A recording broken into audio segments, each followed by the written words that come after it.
नमस्कार, मैं जितेंद्र चतुर्वेदी। आखिर ये क्यों कहा जा रहा है कि इनसे नहीं हो पाएगा? तब ये स्वाभाविक मन में सवाल उठता है कि आखिर में किनसे कहा जा रहा है।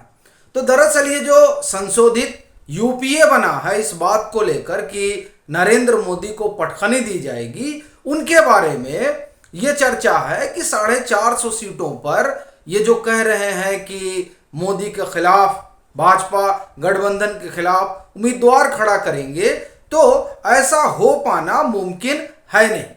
अब ऐसा क्यों कहा जा रहा है उस पर हम लोग आएंगे, लेकिन जो समर्थक हैं वो ये कह रहे हैं कि साहब ये बहुत मजबूत गठबंधन बन गया है।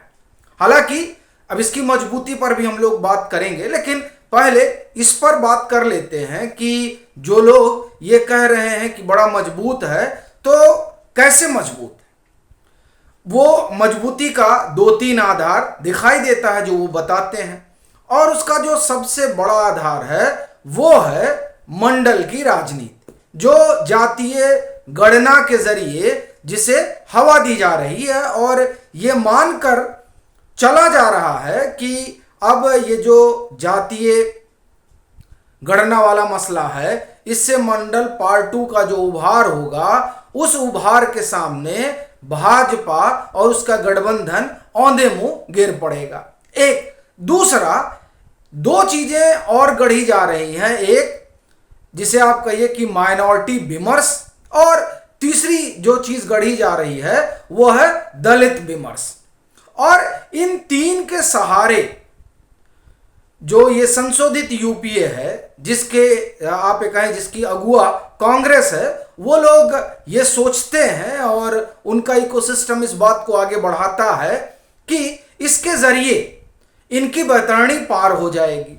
और उसमें फिर 2-3 चीजें आप और जोड़ दीजिए, जिसमें एक आप ले लीजिए कि 370 वाला मसला वो ऊपर से जोड़ा जा रहा है, फिर संविधान को लेकर खूब शोर मचाया जा रहा है, फिर उसमें और जो चीजें हैं, जैसे आप देखिए एकेडमिक फ्रीडम की खूब बात हो रही है, जो अशोका यूनिवर्सिटी वाला मुद्दा है। लेकिन यहीं पर इस मसले की चर्चा कभी नहीं हुई जब मध्य प्रदेश में, और इसकी चर्चा करना बड़ा जरूरी है, क्योंकि जब एकेडमिक फ्रीडम की बात होती है तब क्यों नहीं उस दौर की बात होती है जब कमलनाथ की सरकार मध्य प्रदेश में आती है और वहां माखनलाल चतुर्वेदी विश्वविद्यालय में काम कर रहे जो आप कहें कि प्रोफेसर, उनको परेशान किया जाता है। और इसका सबसे बड़ा उदाहरण मैं अगर अभी दूं तो आप देखिए कि जो आईएमसी के इस समय डायरेक्टर है प्रोफेसर संजय द्विवेदी, उनको कितना परेशान किया गया। बाकायदे उनका जो कक्ष है उसमें घुसकर ये कहा गया था, तब वो माखनलाल चतुर्वेदी में उस समय पढ़ाया करते थे, अभी तो आईएमसी के डायरेक्टर हैं। उनसे कहा गया कि आप जो है ये तस्वीर कैसे लगा सकते हैं, आप ये तस्वीर, मतलब इस तरीके से डिक्टेट किया गया। प्रोफेसर कुठियाला के साथ क्या किया गया। हालांकि तब ये जो लोग एकेडमिक फ्रीडम की बात आज कर रहे हैं वो तब इस बात को नहीं उठा रहे थे। क्यों? क्योंकि मुद्दे सेलेक्टिव उठाए जाते हैं। उसी तरह से आज संविधान और फिर उसमें आप एकेडमिक फ्रीडम 370 और उसके साथ ही साथ जातीय विमर्श को भी जोड़ दिया जा रहा है, और इस जोड़ के जरिए ये बताया ही जा रहा है कि साहब बड़ी मजबूत स्थिति में ये संशोधित यूपीए है। लेकिन जो दूसरा तबका है जो ये कह रहा है कि नहीं, इनके बस का कुछ नहीं है, इनसे कुछ होने वाला नहीं है, तो ऐसा कहने के पीछे की भी मजबूत वजह है। पहला तो आप देखिए कि जिन 4-5 राज्यों में अभी चुनाव होने हैं, जिसमें मध्य प्रदेश, छत्तीसगढ़, राजस्थान, तेलंगाना और फिर मिजोरम, इन 5 राज्यों में चुनाव होने हैं। जो सर्वे हो रहे हैं यहां पर, उस सर्वे में बतौर प्रधानमंत्री है चुनाव विधानसभा का, लेकिन उसमें फिर यह भी सवाल सर्वे में पूछे जाते हैं कि आप प्रधानमंत्री के तौर पर किसे देखते हैं। नरेंद्र मोदी। कर्नाटक के चुनाव में भी यही हुआ था कि भले ही वहां स्थानीय स्तर पर भाजपा को बदलने की, कांग्रेस को लाने की बात वहां का मतदाता कर रहा था, लेकिन जब बात राष्ट्रीय स्तर पर हो रही थी तब विकल्प सिर्फ नरेंद्र मोदी रहे। यही हाल यहां भी है। तो इस वजह से भी कहा जा रहा है कि नहीं, 2024 में भी नरेंद्र मोदी के सामने कोई टिक नहीं पा रहा। और वैसे भी अभी CSDS का सर्वे आया था, ये सर्वे मई जून में आया था, मई में आया था, जब 9 साल पूरे हुए थे मोदी सरकार के। वो सर्वे भी यही बात कर रहा था कि लोकप्रियता में कोई जवाब नहीं है और जो कामकाज है सरकार का, उस कामकाज से भी लोग संतुष्ट हैं। तो इन दोनों ही नजरियों से देखा जाए तो इस संशोधित यूपीए की कहीं दाल नहीं गलती है। दूसरा, इनके भीतर ही बड़ी रसाकसी है। अब आप देखिए, अरविंद केजरीवाल के साथ कांग्रेस चुनाव लड़ेगी दिल्ली और पंजाब में, ये अपने आप में बड़ा सवाल है। पश्चिम बंगाल में क्या टीएमसी वाम के साथ मिलकर चुनाव लड़ेगी, क्योंकि कांग्रेस और वाम का तो अपना एक गठजोड़ ही है। फिर का ये दावेदारी किसकी होगी, चेहरे की। अरविंद केजरीवाल अपने आप को दावेदार मानते हैं। कहा जा रहा है कि कांग्रेस ममता बनर्जी के पक्ष में है, नीतीश कुमार खुद को उस दावेदारी के रूप में देखते हैं। तो चेहरे को लेकर भी बड़ी रसाकसी है। और सबसे बड़ी चीज तो यह है बिहार में कि नीतीश जी के सामने संकट यह है कि आप चेहरा भी नहीं बनाएंगे, संयोजक बना के बुला लेंगे और वहां कुर्सी भी छोड़ देनी पड़ेगी। और उनके बारे में यह कहा ही जाता है कि वो उस कुर्सी पर बने रहने के लिए वो गठबंधन से इससे उस गठबंधन आते जाते रहे हैं। तो ऐसी परिस्थिति में क्या वो महासंयोजक बनाए जाने पर उधर से इधर यानी कुर्सी छोड़ वो इधर चले आएंगे, ये भी अपने आप में एक सवाल है। और फिर क्या वो साथ बने रहेंगे, यह भी एक प्रश्न है। तो आप देखिए कि चेहरे के आधार पर भी कोई राय नहीं बन पा रही है, वोट के आधार पर भी कोई राय नहीं बन पा रही है, लोकप्रियता के आधार पर भी नरेंद्र मोदी के सामने कम से कम कोई दिखता नहीं है।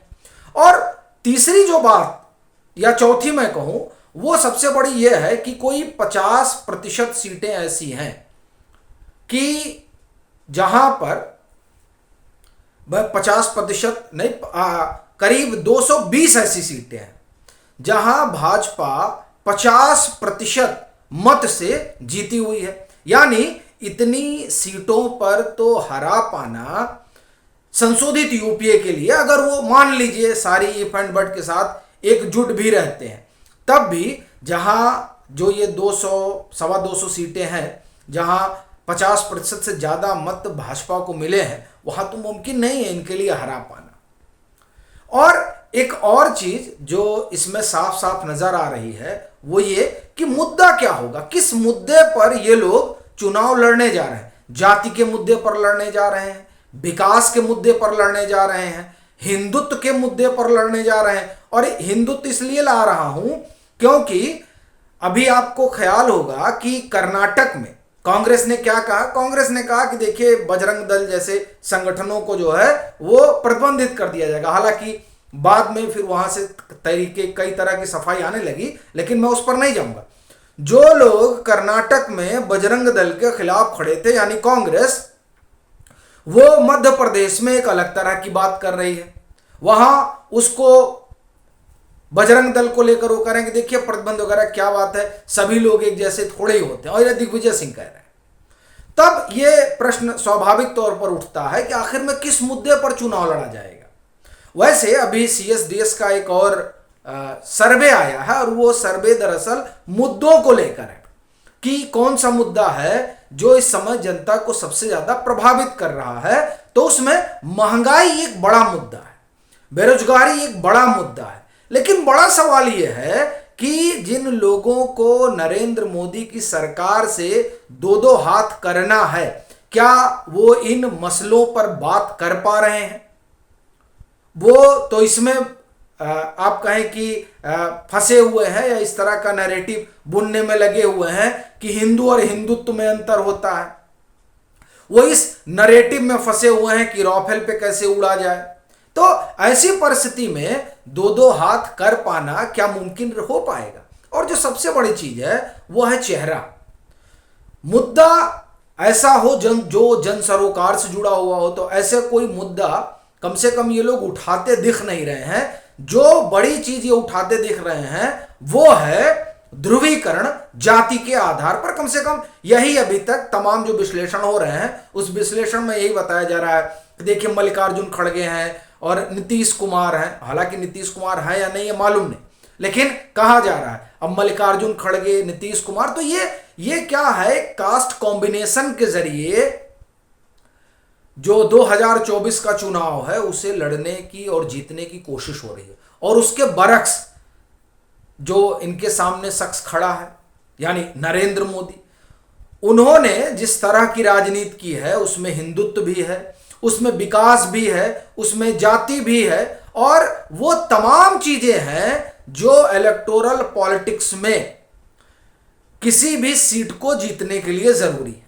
तो ऐसी परिस्थिति में जब खुद के अंतर विरोध में फंसी हुई संशोधित यूपीए और उसमें भी कांग्रेस भी अंदर खाने कई तरह के अंदर विरोधों से जूझ रही है, तो ऐसी परिस्थिति में अगर लोग ये कह रहे हैं, एक तबका ये कह रहा है कि इनसे ना हो पाएगा 2024 में, ये नरेंद्र मोदी से दो हाथ नहीं कर पाएंगे, तो मुझे लगता है कि उसमें कोई अतिशयोक्ति नहीं दिखाई देती, क्योंकि इस तरह की परिस्थितियां तो नजर आ ही रही हैं जिसमें संशोधित यूपीए के भीतर की रसाकस्सी और जमीनी हकीकत ये बताती है कि राह जो है वो इनकी बड़ी सहज है नहीं।